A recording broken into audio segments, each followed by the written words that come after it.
Sony ဆိုတာ tech giant company တွေမှာဆိုလို့ရှိရင်တခြားသော tech company တွေနဲ့မတူဘဲနဲ့နည်းနည်းလေးနောက်ထားကြတဲ့အထဲမှာပါတယ်လို့ပြောလို့ရတယ်နော် trend လောက်တာတွေ popping လောက်တာတွေထက်သူ့ပုံစံနဲ့သူ့အထားနဲ့သူနေတဲ့အထဲမှာပါတယ်။နယ်ပယ်တော်တော်များများမှာလည်းဒီကောင်ကဆရာကြီးပဲ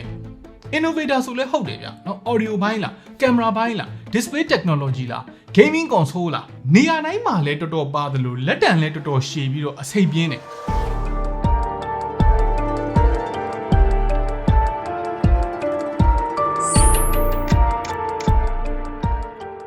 ်ဒါပေမဲ့အဲ့လိုထူးထူးခြားခြားပေါ့နော်ဒီကုမ္ပဏီကြီးကဖုန်းတွေတက်ကြတော့မှကွက်ပြီးတော့ဘာလို့ခွမ်းနေတာလဲโอเคအဲ့လိုပြောလို့ရှိရင်ကျွန်တော်ချောင်းရိုက်မဲ့လူတွေရောเนาะဓာတ်နဲ့ထိုးမဲ့လူတွေရောရှိတယ်မှန်တယ်ဒါပေမဲ့ niche ဖြစ်တာကိုတော့ခင်ဗျားတို့လက်ခံရမှာပဲဖုန်းတွေဘက်မှာဆိုလို့ရှိရင်เนาะ Sony ကတကယ့်ကို water snake ဆိုလို့ရေမွေပြဘာစိတ်မအောင်မရှိတာတခါတလေသူတို့ရဲ့ mid range ဖုန်းတွေကိုကြည့်လိုက်ရင်တမင်တောက်ခွက်ပြောင်းနေတာလားလို့တော့ခင်ဗျားတို့ထင်ရတယ်အဲ့လောက်ထီကိုဂွမ်းတယ်ပြီးတော့ Sony ဆိုတာအခုမှဖုန်းစားထုတ်တဲ့ကုမ္ပဏီလည်းမဟုတ်เนาะတော်သားကြိုက် brand တွေမပေါ်ခင်ခေတ်ကလေးက Sony Ericsson ဖုန်းတွေနဲ့ market ထဲကိုရောက်နေခဲ့ပြီကျွန်တော်မှမိသလို့ဆိုလို့ရှိရင် Sony Xperia XZ လားအဲ့ခေတ်လောက်ထိ Sony က smartphone လောကမှာဘာဆိုလားပဲဗျအခုများ Sony ဘက်မှာဖုန်းတွေတွားကြည့်မယ်ဆိုရင်ဒီဘက်တွေကဖုန်းတွေထုတ်နေတာမြတ်ရောမြတ်ရဲ့လားရောင်းရရဲ့လားဖုန်းထုတ်ရတာပျော်စရာကောင်းလို့များဒီကောင်တွေဖင်ရပြီးတော့ထုတ်နေတာလားလို့တော့ထင်ရတယ်ထင်ရတာတော့မဟုတ်အဲ့ဒါတကယ်လို့တော့ပြောလို့ရတယ် Sony ရဲ့ Xperia လုပ်ငန်းတစ်ခုတည်းရဲ့ report တွေကိုကြည့်မယ်ဆိုရင်အရှုံးပေါ်နေတာအသိတာကြီးရဲ့ဒီလိုမျိုးအတွေ့အကြုံရှိနေပြီးသားကုမ္ပဏီကြီးကဖုန်းတွေဘက်မှာဆိုလို့ရှိရင်ဘာကိစ္စအဲ့လိုဖြစ်နေရတာလဲအဲ့ဒီဂျပန်ကြီးတွေရောအဲ့လောက်ထိရောင်းဝကြနေတာတော့မှရှုံးတာမြတ်တာဂီးမဆိုင်ဘဲနဲ့ဖုန်းထုတ်ရတာများဘာတွေများကီမူချီနေလို့ဆက်ထုတ်နေကြရတာလဲနည်းနည်းလေးဆက်စုကြည့်ကြတာ Okay TV ရှောက်ကနေကြိုးဆိုပါတယ်ဆောင်းတော်ကပြောခဲ့သလိုပဲ Sony Xperia XZ ခေတ်လောက်ထိကိုနေလားငါလားလုပြနိုင်သေးတယ်ဆိုပေမဲ့အဲ့ဒီနောက်ပိုင်းသူ့ရဲ့ဖုန်းတွေကရောင်းရတဲ့တီးတီးတာကျလာတယ်အဆိုးဆုံးအနေနဲ့ပြောရမယ်ဆိုရင်2019ခုနှစ်လောက်ကအဲ့ဒီနှစ်မှာဒေါ်လာကိုဘီလီယံနဲ့ချီပြီးတော့အရှုံးပို့ခဲ့တာအဲ့လိုအရှုံးပို့ခဲ့တာကြောင့်ပဲဖုန်းထုတ်တဲ့ department ကဝန်ထမ်း2000လောက်ကို short ပစ်ခဲ့ရတယ် global market မှာလည်းနည်းနည်းလေးဆုတ်ခွာပြီးတော့သူတို့ရဲ့အဓိက market ဖြစ်တဲ့ Japan မှာပဲသူတို့အာရုံစိုက်ဖို့လုပ်ခဲ့တယ်အဲ့လိုလုပ်ခဲ့တာတော့မှသူတို့ရဲ့ Japan လိုမျိုးအဓိက market မှာတော့မှ 40% လောက်ရှုံးပေါ်သေးတယ်တစ်နှစ်လုံးပေါင်းမှာရောင်းရတဲ့ဖုန်းကြီးတွေကလည်းတန်း30လောက်ပဲရှိတော့တယ်ဆိုတော့အဲ့ဒီခေတ်အနေထားနဲ့သူတို့တော်တော်လေးရေးကြီးနေခဲ့တယ်ပေါ့အဲ့လိုဒီအချိန်ကြီးဆိုတော့တော်တော်များများ Sony ကတော့ဖုန်းတွေထုတ်တာကိုနားတော့မယ်ဒီလုပ်ငန်းကိုပိတ်ပစ်လိုက်နိုင်တယ်လို့ထင်ခဲ့ပေမဲ့ Sony ဘက်ကတော့သူတို့ဖုန်းထုတ်တာကိုရက်ပစ်မှာမဟုတ်ဘူးလို့ထုတ်ပြောလာတယ်အဲ့ဒါကိုကြည့်မယ်ဆိုလို့ရှိရင် Sony အတွက် Xperia ဖုန်းတွေထုတ်နေတယ်ဆိုတာတော့ရှုံးတာမြတ်တာထက်ပိုတဲ့အကြောင်းအရာတစ်ခုလောက်ရှိနေသေးတယ်ဆိုတာမြင်သာစေတယ်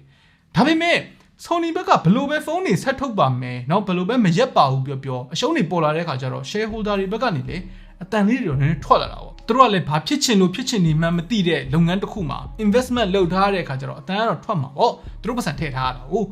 ်အဲ့လိုထွက်လာတဲ့အတန်တွေကိုတိတ်ဖို့အတွက် Sony ဘက်ကနေပြီးတော့ Xperia ဖုန်းထုတ်တဲ့လုပ်ငန်းကိုတီးသန့် department တစ်ခုအနေနဲ့မရက်တည်တော့ဘဲနဲ့ Electronics Products and Solution EPNS ဆိုတဲ့ department အသစ်ထဲကိုပေါင်းထည့်လိုက်တယ်အဲ့လိုမျိုးပေါင်းထည့်လိုက်တော့Xperia ဖုန်းတွေထွက်လို့အရှုံးပေါ်တယ်ဆိုရင်တော့မှကျန်တဲ့လုပ်ငန်းတွေကနေပြီးတော့ရတဲ့ငွေတွေနဲ့ cover ပြန်လုပ်နိုင်တယ်။ဆိုတော့ဖုန်းတွေထုတ်လို့ရှုံးနေတယ်ဆိုတာတိတ်မသိတာတော့ဘူးပေါ့ဗျာနော်။ပြောမယ်ဆိုလို့ရှိရင်တော့ chocolate မှုတက်ရုပ်ထွက်သွားတာပေါ့။ Sony ကသူတို့ကိုယ်တိုင်သာဖုန်းတွေကမရောင်းအောင်ဆိုပေမဲ့ market ထဲကဖုန်းတော်တော်များများမှာသုံးတဲ့ဒီ camera sensor တွေတော်တော်များများက Sony ရဲ့ camera sensor တွေကြီးပဲ Sony IMX blah blah blah အဲ့ဆိုခင်ဗျားတို့သိလိမ့်မယ်။ global market share ရဲ့45%လောက်ကပဲ Sony ကလက်ဝကြီးအုပ်ထားတာအဲ့လိုမျိုးတောင်ရမြက်ကျဲတဲ့လုပ်ငန်းအောက်ထဲကိုပေါင်းထည့်ထားလိုက်တဲ့ခါကျတော့ဖုန်းတွေဘက်မှာအရှုံးပေါ်နေတာမသိတာတော့ဘာလို့လဲဆိုတော့ Xperia ဖုန်းတွေရဲ့ရောင်းအားကိုတက် report လုပ်တာမျိုးမရှိတဲ့ခါကျတော့ဘယ်လောက်ထိရှုံးနေပါလဲဘယ်လောက်ထိမြတ်နေပါလဲဆိုတာကိုမသိရတော့ဘူးအဲ့လိုနဲ့ Sony လည်းအပြိုင်ဆိုင်များတဲ့ smartphone market မှာတခြားကုမ္ပဏီတွေနဲ့လိုက်ရှင်မှုအတွက်သူအရန်ကြီးတွေစူးစမ်းမနေတော့ဘဲနဲ့အဲ့ဒီအစား Sony ရဲ့တကယ် American fan တွေနဲ့ niche market ကိုပဲအာရုံစိုက်လာခဲ့တယ်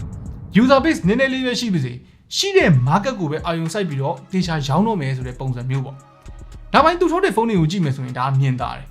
သူများတွေနဲ့မတူတဲ့ ratio နဲ့เนาะ 4K display သုံးတာတော့ alpha camera ရဲ့ technology တွေကိုယူသုံးတာတော့ပြောမယ်ဆိုလို့ရှိရင်ကြိုက်တဲ့သူတွေကလည်း share ကြိုက်တယ်မကြိုက်တဲ့သူတွေဆိုလို့ရှိရင်လည်းလက်ကိုမကြည့်ချင်ရလောက်အောင်မုံမဲ့ဖုန်းမျိုးတွေကိုထုတ်လာတယ်ဒါပေမဲ့လည်းဗျာเนาะ Sony ဆိုတာအကြီးပဲ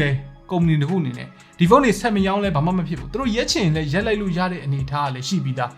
အပြိုင်ဆိုင်များတဲ့ smartphone industry မှာ user base နည်းနည်းလေးကိုပဲအားကိုးနေရတဲ့လုပ်ငန်းတစ်ခုကိုဘာလို့ဆက်လုပ်နေသေးလဲဆိုရင်သူ့မှာလည်းသူ့အကြံနဲ့သူတော့ရှိတယ်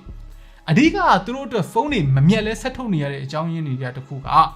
Sony ရဲ့ market share အကြီးကြီးရထားတဲ့ camera sensor တွေထုတ်တဲ့ imaging and sensing solution INSS ဆိုတဲ့လုပ်ငန်းအတွက်ကအရေးပါနေလို့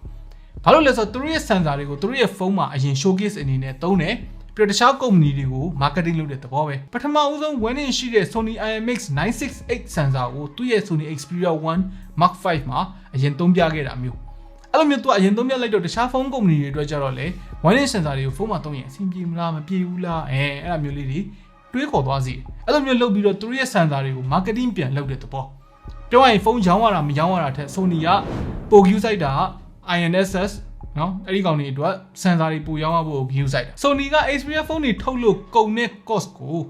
ဒီ INSS ရဲ့ R&D budget အနေနဲ့သုံးတာလို့ပြောရင်တော့ပြောလို့ရတယ်ပြောမယ်ဆိုလို့ရှိရင်ဖုန်းထုတ်တယ်ဆိုတာ strategic investment လုပ်တဲ့သဘော R&D team က engineer တွေကလည်းဖုန်းထုတ်တာကိုမရက်လိုက်တာသူတို့အတွက်ပိုကောင်းစေတယ်အဲ့လိုသူတို့ယူဆတာပေါ့ camera sensor တွေနဲ့ပတ်သက်တဲ့ innovation အသစ်တွေရှိလို့ရှိရင်သူတို့ရဲ့ Xperia ဖုန်းတွေမှာစမ်းသုံးပြီးတော့ marketing ဆင်းတယ်အခုဒီ iPhone 17 မှာသုံးတဲ့ camera sensor တွေရဲ့ manufacturer ဆိုရင်လည်း Sony ပဲ exclusive manufacturer အနေနဲ့ပါလုပ်ထားတာနော်တောင်ရန်ကောင်းပါတယ်ဆိုတော့ Vivo X300 series မှာသုံးတဲ့ဒီ sensor Lite 828เนาะအဲ့ဒါလေ Sony ရဲ့ sensor ပဲသူတို့ရဲ့ဖုန်းတွေများများရောင်းဖို့အတွက် sensor တွေရောင်းဖို့ဆိုတာသူတို့လိုချင်ဆုံးချက်ပဲ R&D team တို့ကြတော့လေဒီဖုန်းထုတ်တာမရက်ဖဲနဲ့เนาะဆက်လုပ်နေရင်းနဲ့ပဲ deep knowledge တွေရလာနိုင်တယ် innovation အသစ်တွေလုပ်နိုင်မှုတွေဖြစ်လာနိုင်တယ်သူတို့အဲ့လိုမြင်နေပေါ့ပြီးတော့နောက်တစ်ချက်ရှိသေးတာကသူတို့ရဲ့ brand image ကြောင့်လည်းပါတယ် Sony ဆိုတာ smartphone brand နဲ့မှာဆိုလို့ရှိရင်ဘောက်လို့ပေးစား brand မဟုတ် Sony Ericsson ခေတ်ကလေးကသူ့ brand identity နဲ့သူရှိပြီးသားဆိုတော့မထုတ်ဘဲနဲ့ရက်လိုက်မယ်ဆိုရင် brand image ကိုထိတယ် Sony ရဲ့ဖုန်းတွေဘက်မှာဆိုရင် water snake လေးငချွတ်ကလေးပါเนาะဒီ market မှာမရှင်နိုင်လို့လစ်ပြေးပြီးပါညာနဲ့အဲ့လိုလေပြောမခံချင်ဘူးနဲ့တူပါရဲ့ Okay အဲ့ဆိုလို့ရှိရင်တော့ဒီ Sony ဖုန်းတွေကဘာလို့နောက်ပိုင်း niche market တွေကိုပဲအာရုံစိုက်ရတာလဲအမြတ်မရဘဲနဲ့ဘာဖြစ်လို့ Xperia ဖုန်းတွေကိုဆက်ထုတ်နေတာလဲဆိုတာကိုနည်းနည်းလေးတော့သဘောပေါက်သွားလိမ့်မယ်လို့ထင်ပါတယ်နော်ငွေကြီးအရာမြတ်တယ်ရှုံးတယ်ဆိုတာထက် Xperia ဖုန်းတွေက Sony Group တစ်ခုလုံးအတွက်ဘယ်လောက်ထိအကျိုးရှိလဲဆိုတဲ့အမြင်နဲ့ကြည့်မယ်ဆိုရင်တော့သူတို့အတွက်အရေးတော့ပါနေတော့မယ် Sony ရဲ့ CEO ကိုယ်တိုင်က Xperia brand ကသူတို့အတွက်အရေးကြီးတဲ့လုပ်ငန်းတစ်ခုပါဆိုတာကိုခဏခဏထုတ်ပြောနေတာလေအဲ့ဒီအချက်တွေကြောင့်ပဲဖြစ်မယ်ဆိုတော့အခုကြည့်နေတဲ့သူတွေထဲမှာ Sony fan တွေရှိရဆိုလို့ရှိရင်လည်း Sony ကိုဘာကြောင့်ကြိုက်တာလဲအဲ့ဒီအကြောင်းလေးကိုဝင်ရောက်ဆွေးနွေးပြီးတော့လို့ရပါတယ် Okay နောက်နေ့မှတွေ့တာပေါ့